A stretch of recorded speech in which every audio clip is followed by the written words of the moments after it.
Dear Diary, it's been a great season here at Linfield, picking up a treble and favourites to make it a quadruple in the Irish Cup final against Carrick Rangers. They finished 11th in the league and this year the final is at our home ground, so fair to say we should be winning this, especially off the back of winning all 4 games to end the league season. What we do off the back of this is intriguing. I quite like it here and have a contract until the end of next season, but do feel like there isn't much more to do in Northern Ireland.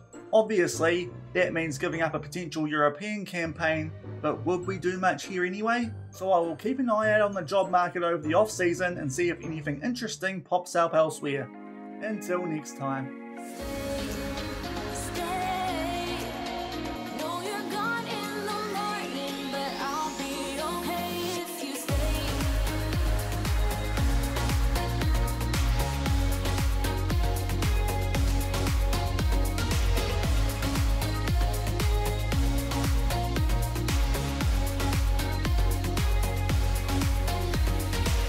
Hello everyone and welcome to episode 31 of FMOE here on Shaun Does FM with Linfield, and coming up today we wrap up season 3 of the save, our first one at Linfield. We play the Irish Cup final against Carrick Rangers, looking for a quadruple, and off the back of that we will do the end of season review. So if you are looking forward to today's episode, then do remember to go down below, leave a thumbs up on the video, and if you haven't done so already and are enjoying the series here on the channel, also remember to hit that subscribe button and turn that notification bell on as well. It is greatly appreciated, but this really was the only important game that we did have left off the back of what did happen in yesterday's episode. If you missed that one, it included a Challenge Cup final as well as the game where we did have the chance to seal the premiership. Then I'll leave a link to that one over in the top right corner, obviously, seeing as we are going for the quadruple. Things in that episode did go well. First up, we did beat Partick Thistle 2-0 in the Challenge Cup final. We did lose to Lanark in our first game of the championship group, but thankfully other results did go our way, so we did pick up that title in the first game of the postseason anyway. And off the back of that, despite the fact we have rotated our team quite a bit in the remaining games to make sure everyone is nice and fit going in to this Irish Cup final at our home ground, which is also something quite useful. We did pick up wins in all of those games, so a really good strong finish to the season there for us, even though we didn't really need to win those games. So it does mean that the premiership season has ended like this, albeit there is still some European stuff that does need to be taken care of. If the Carrick Rangers do beat us in this upcoming Irish Cup final, they will take the Conference League qualifying spot off of Coleraine, and then from there the teams between 4th and 7th, they play off for another Conference League qualifying spot, provided that we end up winning this upcoming Irish Cup final. So it's fair to say, in terms of teams qualifying for Europe and the early stages of qualifying for the Conference League, there is a little bit riding on that, but in the end we pick up the title very comfortably by 16 points over our main rivals in Glentoran. You'd imagine Coleraine will also end up somehow in Conference League qualifying, and Larne down to Crusaders are going to be involved, hopefully, provided that we do win this upcoming Irish Cup final in a playoff series to get that last Conference League qualifying spot. You'd imagine Larne would be the favourites for that, although Crusaders actually not that far behind them in terms of overall points after they did drop down into the relegation group phase for the post-season. So it has been a pretty good season for us here at Linfield. Just that one competition that we have missed out on so far, that was the County Antrim Shield, where Larne did beat us on penalties in the quarterfinal, and we get a chance here to hopefully wrap up a quadruple as we take on the Carrick Rangers in the Irish Cup final, a team who will have to play a playoff to try and stay in the premiership for next season. Unfortunately, our former club in Banbridge Town, in the end, they went down quite comfortably, and that was off the back of getting a new manager for the post-season phase as well. It turns out they didn't really have much of a hope up here in the premiership. Whether that would have been different with me in charge is an unknown, but unfortunately Banbridge Town are going back down to the championship. But in this upcoming Irish Cup final, we do take on that team who finished just above them, albeit by a good margin of 10 points in the Carrick Rangers. You'd like to think this is a team that we can beat fairly comprehensively in this final based on their form this season. A semi-professional outfit with 1.5-star reputation, as I said before, should be a team that we are beating, especially with this cup final being at home, albeit we do have a few little selection issues going into this game. Unfortunately, wasn't able to tell that Kemi Logan picking up a yellow card in his most recent game would have got him suspended for this upcoming one. It's a little bit of an interesting suspension system here in Northern Ireland, being points-based, so unfortunately was not aware that he would have been missing this game with a yellow card in his last game. He picked that one up, so that does mean that Connor Pepper is starting at right back for us, and also our backup goalkeeper David Walsh, who to be fair did a decent job for us yesterday in the Challenge Cup final. He is going to start this one as well because Chris Johns unfortunately has picked up a twisted ankle, is out to 3 to 5 weeks, picked that one up just a few days prior to this final, but obviously quite a useful backup goalkeeper with that 3-star current ability. So not too many issues there, and apart from that, we are at full strength for this one. Even with those changes, you'd like to think this is a game we should be winning fairly comfortably and hopefully can complete a quadruple in our first season here at Linfield, and we'll come back shortly and play our last competitive game of the season. It's the Irish Cup final, taking on the Carrick Rangers. And only 2 minutes into this cup final, the first highlight here is us just in possession off the back there of a potential attack for the Carrick Rangers. They are lining up here with a 4-4-2. The player to watch for them is probably a striker called Iggy Hon, who from memory caused us a few issues back at Banbridge Town, down in the third tier. Good early chance there for Cooper, but unfortunately scoops that one over the bar, and still 0-0 at the 5-minute mark, albeit just off the back of that opening highlight. There is another one here as we try and get on the front foot nice and early, and McDade here finds Fallon in a fair bit of space. We'll hopefully try and square this for someone. Great chance there for Kemi Palmer, but unfortunately puts that one just over the bar, and still 0-0 at the 10-minute mark. And about 10 minutes off the back of that previous chance, we are back down the end here for a corner, and Robbie McDade at the far post will put that one in off of the ball from Noel Quinn. And after a pretty good start, we take a 1-0 lead here in this Irish Cup final. We put that one far post. McDade leaps like a salmon and beats the goalkeeper there in that top right corner to give us a well-deserved 1-0 lead. And only a few minutes off the back of that opening goal, yet again we are on the attack here. So far it has been a very good start. McDade there was probably offside, but thankfully the ball did not find him, and then it finds him again, albeit that was a good chance there, but he just puts that into the path of their goalkeeper, and this highlight is going to continue, albeit good work there. I think that was from Kemi Palmer, and Fallon will find McDade, who gets another chance. He beats the goalkeeper there, and this time it is going to count. He was definitely onside apparently for that one. He grabs a quick fire double, and just like that, about halfway through the first half of this final, we do grab a 2-0 lead. A little bit interesting there. Before, the Carrick Rangers defender probably could have just let that ball go through, and McDade would have been offside. This time he puts that one away and gives us a 2-0 lead here in the Irish Cup final. And we go forward to the half-hour mark for our next highlight in this one. We are down the other end for the first time really in this game. It's a corner here for the Carrick Rangers. Iggy Hon at the far post, the player who we probably need to keep an eye out on, gets his head on the end of that, but thankfully puts it over the bar, and we still hold a 2-0 lead. And just inside the last 10 minutes of this first half of this Irish Cup final, we get a chance here to try and play out from the back and maybe try and seal this result potentially before half-time. Big chance that one for McDade, one-on-one with the goalkeeper, but this time he cannot beat him. A good save, albeit we get a corner off the back of that, and we have already scored from one of these. Noel Quinn yet again puts it far post, and just like the first goal, McDade will beat a goalkeeper there in that top right corner. He grabs a first half hat-trick. He's really found his form over the last episode or so in these big games, and that will make it 3-0 probably going into half-time in a very strong position in this Irish Cup final. And that is half-time in this Irish Cup final. That is, of course, Northern Irish, but that's the name of the competition. Very confusing, I know, but as you can see, very, very dominant first half there, largely thanks to that hat-trick from Robbie McDade. So we go into the sheds in a very good place. We are going to make one change, though.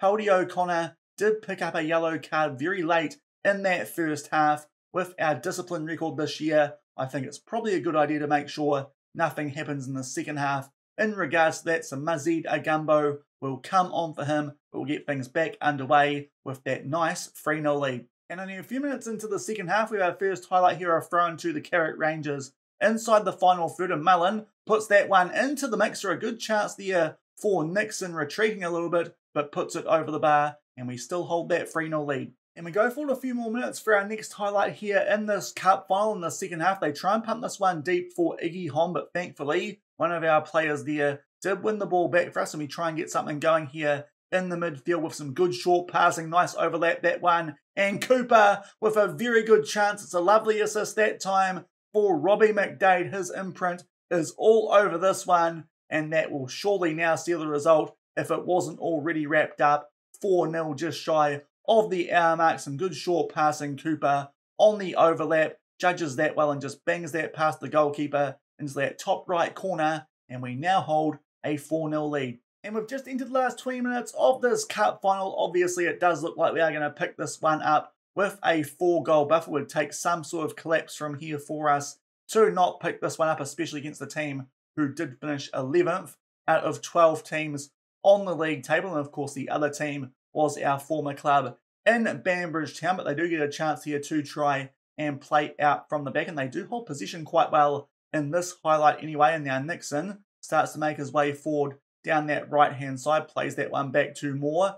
Big long ball forward here, and Iggy Hon is in behind the defence, and Benny Iggy Hon will grab a goal. He does have a pretty good record of scoring against teams, which I do manage, but I think that one is just a consolation goal, a long ball over the top. He's a good, quick, pacey striker and takes his chance there, beats Walsh from a tight angle, but we still have a 3-goal buffer with just under 20 minutes left. And we've just entered the last 10 minutes of this cup final. It is time for us to make our remaining 4 substitutions with quite a few players there down to red hearts. Also, we'll just adjust a few opposition instructions, even though we probably don't need to with the scoreline the way it is. But as you can see, quite a few players out there are down to red hearts. We'll just make some sensible decisions here in terms of what is available on the bench to see which players we are going to bring on. First off, we will take off Kemi Palmer for Kyle McLean. Joel Cooper playing well, but we have a left wing option there in Stanky, so he can also come on. Ross McCausland can come on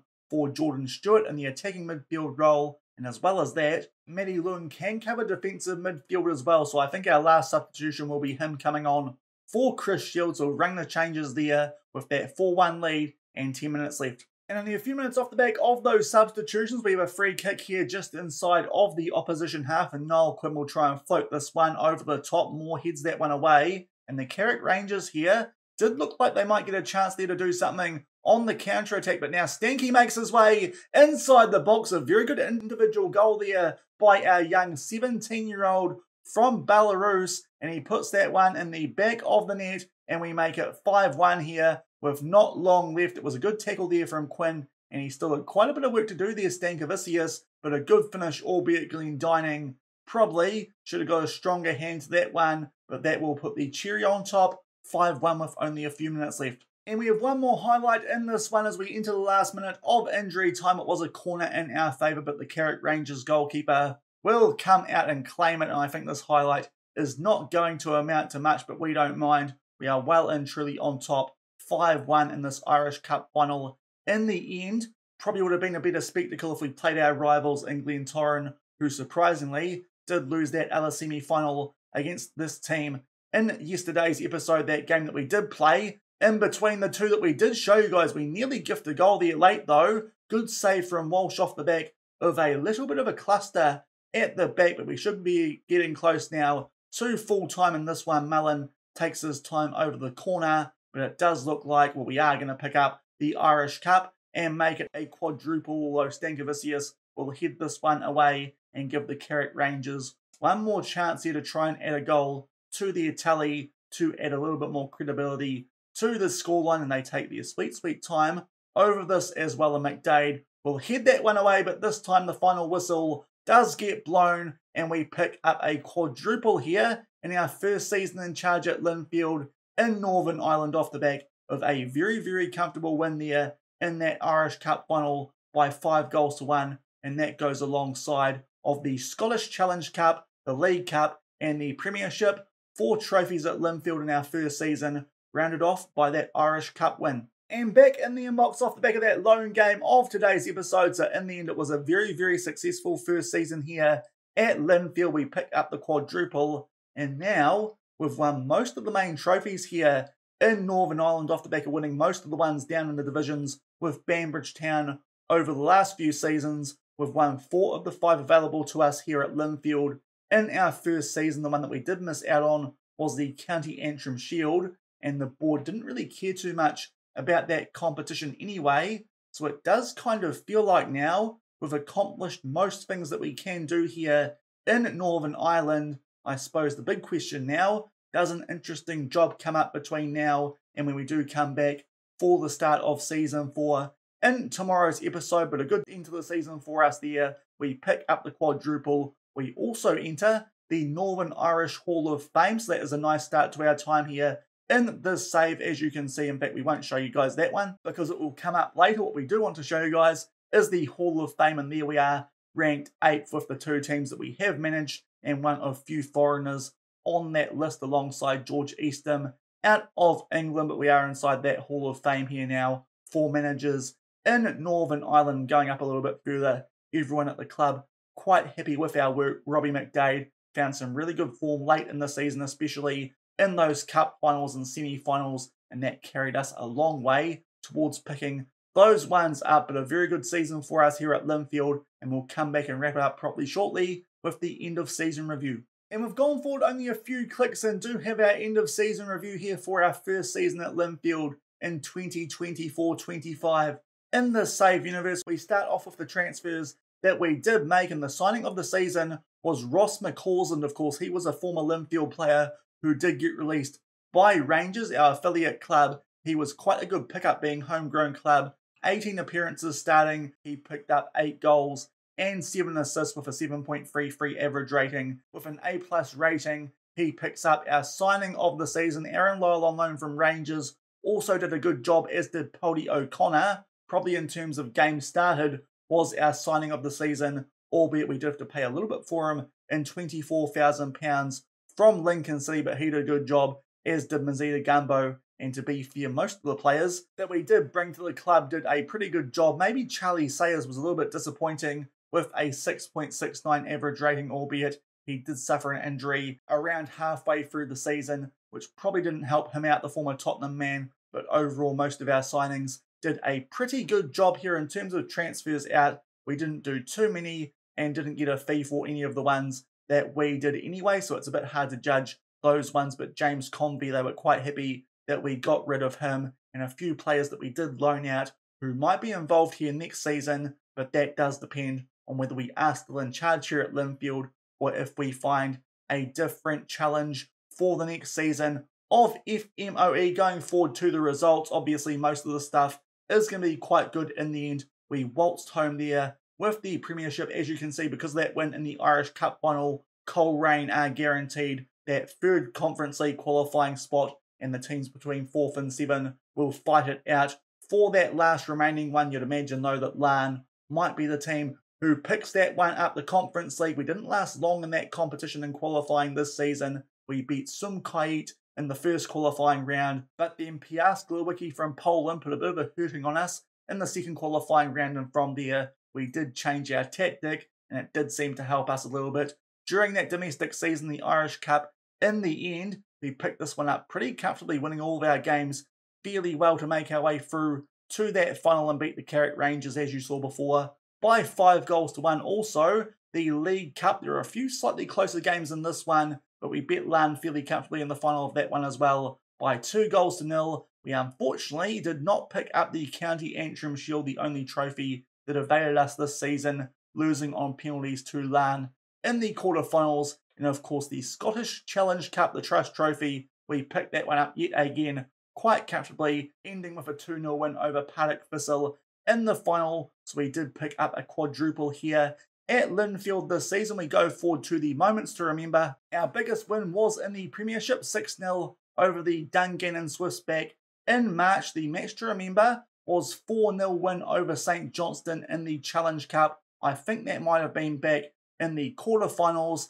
and the goal of the season was scored against my former club in Banbridge Town and by Cammy Palmer in the 87th minute It actually took us a while to get on top of these guys in this game away from home, but as you can see, late on we did score quite a few goals, including this absolute screamer there from Cammy Palmer from well outside the box into the top left corner. Not much that Lewis Hunter could do about that one, and that one pretty much sealed the result in that game after, as I said, a bit of a slow start, but it did help us out there in a 4-0 win over our former team and does pick up the goal of the season. The finances can't really judge this one too much, of course, because it is only our first season at the club, and in terms of a journeyman save, probably isn't going to impact things too much anyway, so we'll skip through this quickly and make our way through to the best 11 for this season. Of course, with this being our first season in charge here, we don't really need to pay too much attention to the overall best 11, but for this season it was Chris Johns in goal, Pepper, O'Connor, Logue and Quinn at the back, which to be fair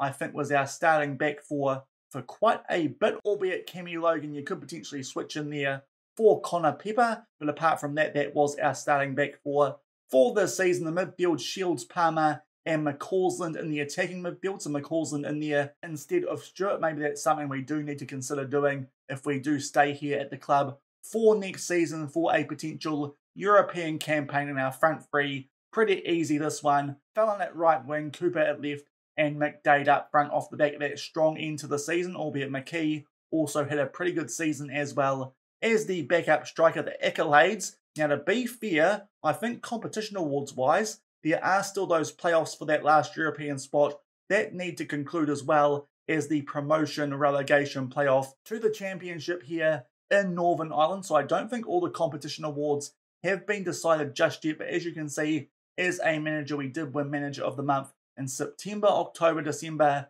and January. The club awards, the fans player of the season did go to our striker in Robbie McDade, and the young player of the season, our backup striker in Chris McKee. So the strikers bringing it home there. You saw some of those other awards before in those previous screens. Top goal scorer was McDade with 39 and the most assists Stephen Fallon with 29. The most player of the matches, McDade with 10 and the highest average rating, McKee with 7.4. So definitely a good season there for our two strikers. Was quite good having two strikers of that quality, because if one wasn't performing, we had a fair bit of confidence in the other to step in and deliver the goods. In terms of competition awards, as I said, I think there's still a few of these that need to come through for this season. I'm not too sure if these are actually for this season or last season because of that, but Joel Cooper did win the Belfast Ulster Footballer of the Year and Premiership Player of the Year, albeit not too sure if that's for this season or for last season because of where this end of season review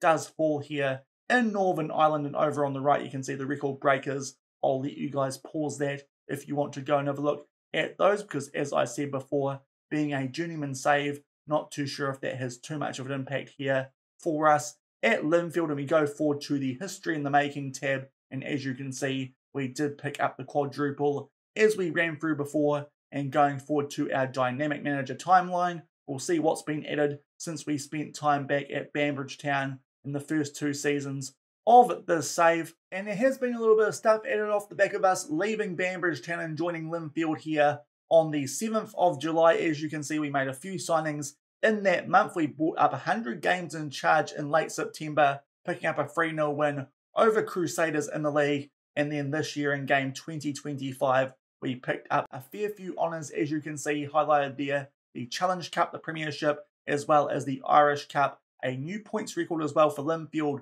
with those 90 points we did pick up. In the end, I think we might have actually ended up on 91 points. We made our way through to the Northern Irish Hall of Fame as a manager, and also Robbie McDade did break the record for goals in a season with 39, and that does wrap up our end of season review here at Linfield. A very successful season where we did pick up the quadruple. In terms of the supporter profile, if we go and have a look at that, you can see hardcore and core fans have gone down a little bit, but family and fair weather fans have gone up. Social media has gone up by 1.4 thousand followers. So obviously the success there has helped us out a little bit, and in terms of what they expect from us, it's pretty similar to what they already had when we did join the club last season. We'll go up a little bit further and check out the club vision for next season. If we do decide to stay, they haven't changed too much there. They expect us now to win the Premiership. Of course, this season they wanted us to be competitive. Now things step up a little bit more, but I think we can handle that off the back of what we did do this season, so I think we'll accept that. They want us to make the most, though, of set pieces, so we might try and get rid of that because that's something we didn't really do too much, but unfortunately, the board do want to keep that one in there. I don't think we're going to have much of a chance of getting rid of that, so we're going to have to try and play a bit more for set pieces next season maybe, but hopefully we get by without doing that anyway, because as you can see, only favoured, so not the highest priority for the board in terms of our playing style, but that is our club vision for next season here at Linfield. If we do decide to stay, we make our way over now to the manager profile, and as you can see, we have got 2 stars reputation, so we haven't been bumped up that much off the back of all those wins that we did pick up here at Linfield. The one thing I will say that's a little bit frustrating, and one reason as well as the fact that we've won most things here in Northern Ireland, why we might want to leave, is they have not given us any coaching courses this year. We have not been able to talk them into that because they do not want us to improve, so there is a chance that they lose us. We're on the right track making the most of that at Banbridge Town. Of course, they were quite happy to fund our coaching courses. If we stay here too long,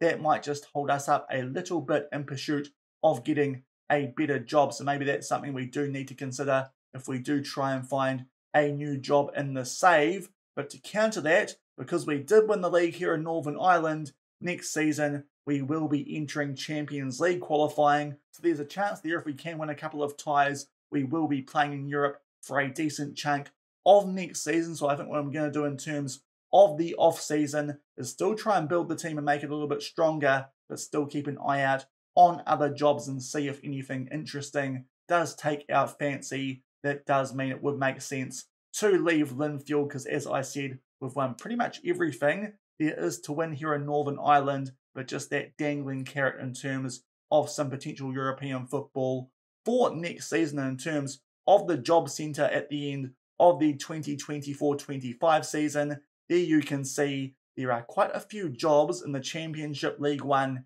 and League 2 in England, but apart from that, it's pretty slim pickings. Obviously, we're not going to bother applying for the land job, because why would we? We've pretty much done everything we need to here in Northern Ireland, and also that Welsh job is down in the lower divisions, and to be fair, I think going over to Wales is a little bit of a step down from Northern Ireland unless we take over a team like the New Saints. So I don't know if Wales is going to be featuring too much on FMOE this season, but it does look like most jobs are going to be available in England, and we'll also keep an eye out, of course, if there are any that do pop up open in Ireland and Scotland. But for now, nothing there that really takes my fancy, especially when you look at the league finishing position of some of those teams. Quite a few of them are making their way down a division off the back of this current season. But I think that wraps things up for Season 3 of FMOE here at Linfield. Picking up the quadruple. If you did enjoy today's episode, then do remember to go down below, leave a thumbs up on the video, and also if you haven't done so already, consider hitting that subscribe button and turning that notification bell on as well. It is greatly appreciated. In terms of what's going to be in tomorrow's episode, it will definitely depend on if an interesting job does come up or if we do get offered an interview by a club, and also what we can do here at Linfield over the off season. So it does depend what does happen in between now and the start of the new season. But I imagine what we're going to start things off with next season here at Linfield would be Champions League qualifying. So if we don't get a new job, it will be a bit of a transfer roundup as well as our first game in Champions League qualifying in this save. So not too sure what's going to be coming up in tomorrow's episode. Might be a new job, might be Champions League football. So until then, thank you very much for watching. Keep on keeping on, and I'll see you then. Cheers.